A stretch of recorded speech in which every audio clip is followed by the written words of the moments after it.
Hello. 21শে জানুয়ারি ছিল সোমনাথের ছোট ছেলের অন্নপ্রাশন। সোমনাথকে হয়তো আপনারা অনেকেই চিনবেন, আমার ভ্লগে দেখে থাকবেন। আমার হোলির ভ্লগে বা এমনিও যখন ওদের বাড়িতে গেছিলাম তখনও ভ্লগ করেছি। সেই ভ্লগগুলোতে নিশ্চয়ই আপনারা দেখে থাকবেন। যারা আমার ভ্লগ দেখেন আর কি, তাদের কথাই বলছি। যাই হোক, ওর বাড়ি তো খুবই কাছে আমার বাড়ির থেকে, তাই গাড়িটা নিয়ে যাইনি। পার্কিংয়ের প্রবলেম যদি হয়, অনেক লোক বলেছিল, তাই ওই রিস্কটা নিলাম না। আর কাছের থেকে কাছে, তাই টোটো ভাড়ায় করেই চলে গেছিলাম। আর পৌঁছে গিয়ে লেনটা পুরো ওদের কি সুন্দর লাইটিং দিয়ে সাজিয়েছে, আর একদম ওদের গেটের মুখে কিন্তু চলে এসেছি। অপূর্ব সাজিয়েছিল, অপূর্ব। আর এই উপরের লাইটিংগুলো না আমার অদ্ভুত লেগেছে।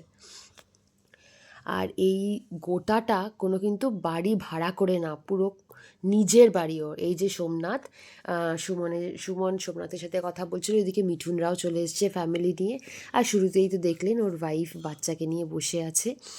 আর গোটা মানে প্যান্ডেলটা জায়গায় জায়গায় পার্টে পার্টে এত সুন্দর সাজিয়েছে। প্লাস বেলুন, মানে কার্টুন ক্যারেক্টার্সের বেলুন দিয়ে সাজানোর। ওই যে বসে আছে মিঠুনের সুন্দরী বউ, আর মোবাইল ঘাঁটছে। আর সবার সাথে আলাপ করে কথা টথা বলে, অনেক দিন পরে দেখা হয়েছে তো। তারপরে আমরা চলে গেলাম একটু স্টার্টারের দিকে। স্টার্টারে প্রথমেই গিয়ে আমরা নিয়েছিলাম একটু কাবাব। বেশ ভালো ছিল জানেন, স্টার্টার থেকে শুরু করেছি, শুরু থেকেই খাবারগুলো অত্যন্ত ভালো ছিল, সফট আর ভীষণ ভালো ছিল। এইদিকে আবার লাইভ মিউজিকও চলছিল। এটা হচ্ছে সোমনাথের ভাই যেখানে গান শেখে, সেখানকারই স্টুডেন্টরা এখানে করে লাইভ মিউজিক করছিল আর কি। ওখানে কিছুক্ষণ দাঁড়িয়ে আমরা চলে গেলাম যেখানে আর কি খাবারের আয়োজন করা হয়েছে মেন।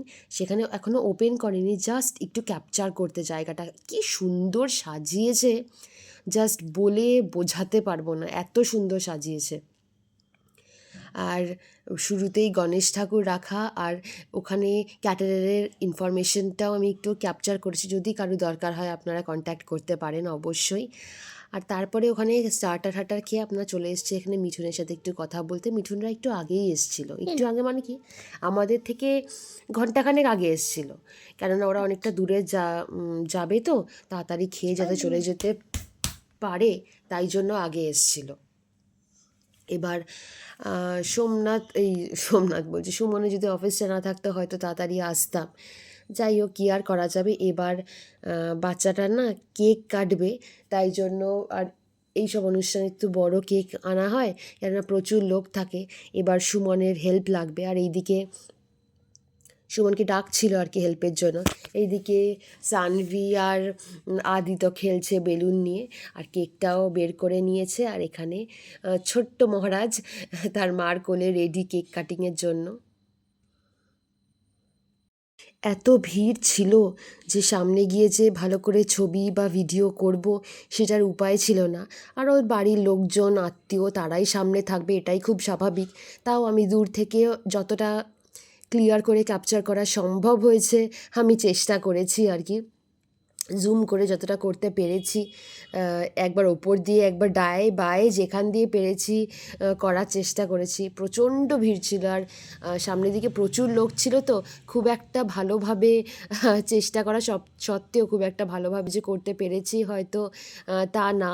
তাও যেইটুকু পেরেছি করেছি। আর এদিকে আমরা চলে এসেছি খেতে।